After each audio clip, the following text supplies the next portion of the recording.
The new album from The Strokes, Reality Awaits, drops on June the 26th, so what better time than right now to rank all of their albums from least favorite to favorite on another edition of Rock Albums Ranked. Before we get to the actual ranking, I just gotta say I'm a huge Strokes fan of over 20 years, so this was a fun Rock Albums Ranked video to do, but I should also mention that my main guitar, my favorite guitar that I have in my collection is actually a Nick Valenci of The Strokes signature Epiphone Riviera. I don't know if you can see it here on the headstock. It's got Valenci on the headstock, and I've had this guitar for many years. I want to say I bought it in like 2009, 2010, and I didn't buy it because it had Nick Valenci's name on it. I just bought it because I thought it looked cool. It does look really cool. Sounds great. Tune's great as well. This thing never goes out of tune. I've played this guitar at countless gigs over the years, and it is just a workhorse. It has just sounded fantastic over all these years. I played it in a lot of my YouTube videos here on the channel, so I just thought that'd be a cool shout out to show you guys that I have the Nick Valenci Epiphone Riviera. Never loses tune, plays fantastic. So shout out to Nick Valenci and Epiphone for making a great guitar that I absolutely love, but that's not the point of this video, so let's get to the list. Coming in at number 6 on my Strokes Rock Albums Ranked, we have Comedown Machine. All the time that I need is never quite enough. Comedown Machine had a pretty quick turnaround after the release of Angles in 2011. This one came out in 2013, one of the few rare instances where the Strokes didn't make fans wait eons for new music. I remember going to buy this album at my local Future Shop on the day that it came out in 2013. At the time, Future Shop was kind of like the Canadian version of Best Buy, even though we have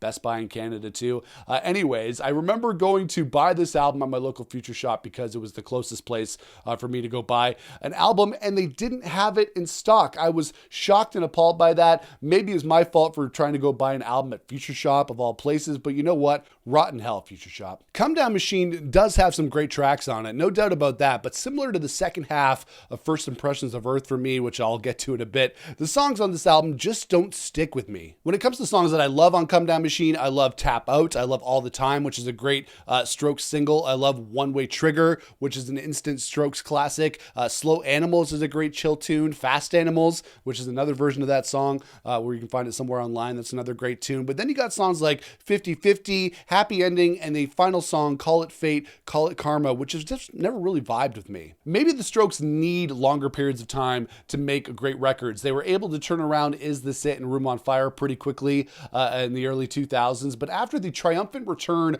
of Angles in 2011, Comedown Machine feels like, well, a come down from their previous albums, and I just don't find myself reaching for it very often. Before we continue, guys, if you like this video, make sure to toss me a thumbs up. I'd very much appreciate that. If you like this channel, you want to talk more about the Strokes and all of our favorite bands, make sure to smash the subscribe button so you don't miss out on future videos. All right, let's get back to it. Coming in at number 5, we have The New Abnormal. They've been saying you're sophisticated. They're complaining, overeducated. You are saying all the words I'm dreaming. Say it after me.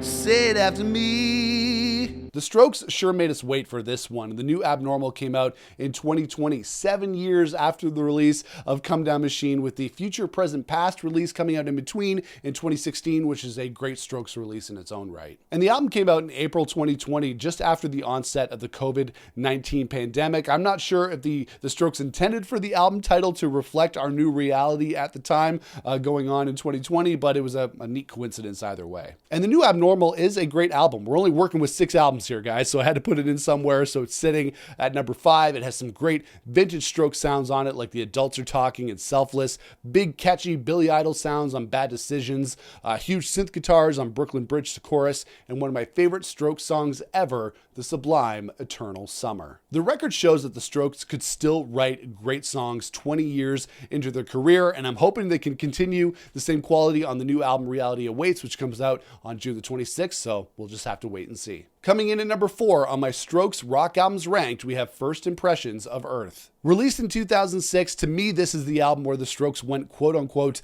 hi-fi. They still had all the hallmarks of their indie sound, but they stepped into the 21st century on this record and sounded more modern than ever, while still maintaining their sound and image. And the first half of this album is absolutely fantastic. I love the first half. You Only Live Once, Juicebox, Heart in a Cage, on the other side, Razor Blade. But then for me, the second half of this album just goes off a cliff. The heart beats in its cage.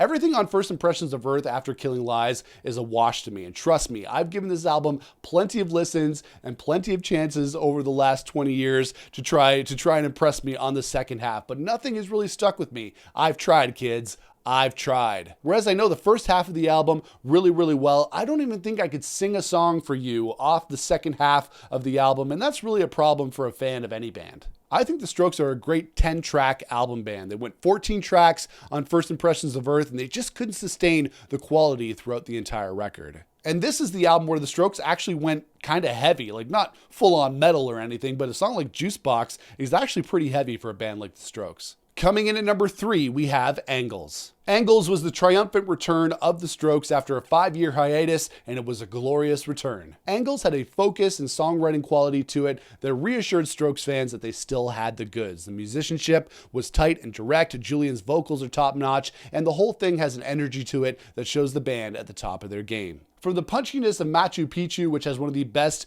outro Strokes riffs ever, to the singles like Under the Cover of Darkness and Taking for a Fool, this still has some of the best Strokes ever in their catalog. You could take all the time for a fool.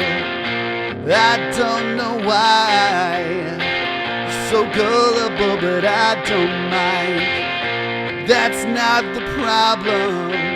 The album tracks aren't too shabby either. Two Kinds of Happiness has a great retro 80s vibe. You're So Right has the same dark, riffy vibe of the band's classic Juicebox. And I love later album tracks like Call Me Back, Games, and Metabolism. Coming in at number 2, we have Room on Fire. I love Room on Fire. I have so many great memories of when this record came out. I was in my second year of university, and this album was essentially the soundtrack to my life at the time. Room on Fire takes the indie rock vibe of the first album and takes the hooks up a notch. Whatever Happened, Reptilia, Automatic Stop, Under Control, which is still probably one of my favorite Strokes songs ever. The songs had catchy melodies for days and still make up a big part of the band's live set. Talk to me now, I'm older. Your friend told you 'cause I told her.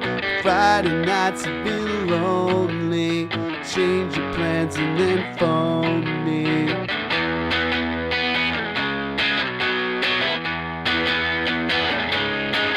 There were complaints at the time. I remember this, that Room on Fire was more of the same, but maybe not as good as Is This It? But you know what? I still think that Room on Fire is one of their best records, and it deserves to be high up in the list. And even to this day, 20 plus years later, it's probably still the Strokes record that I reach for most and listen to the most, but we all know what's coming in at number 1. And at number 1 on my Strokes rock albums ranked, we have Is This It?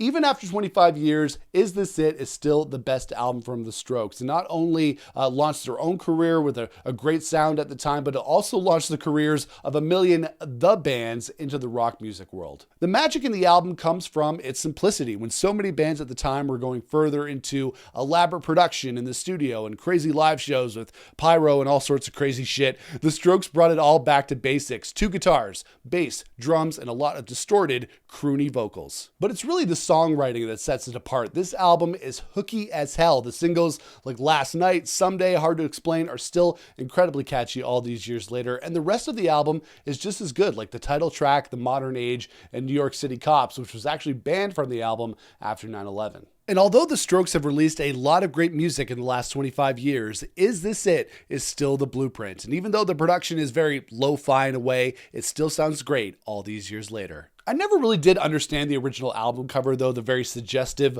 image on the cover never really made sense for me for the Strokes music, so I've always preferred the alternate version cover that they released after. Raised in Carolina,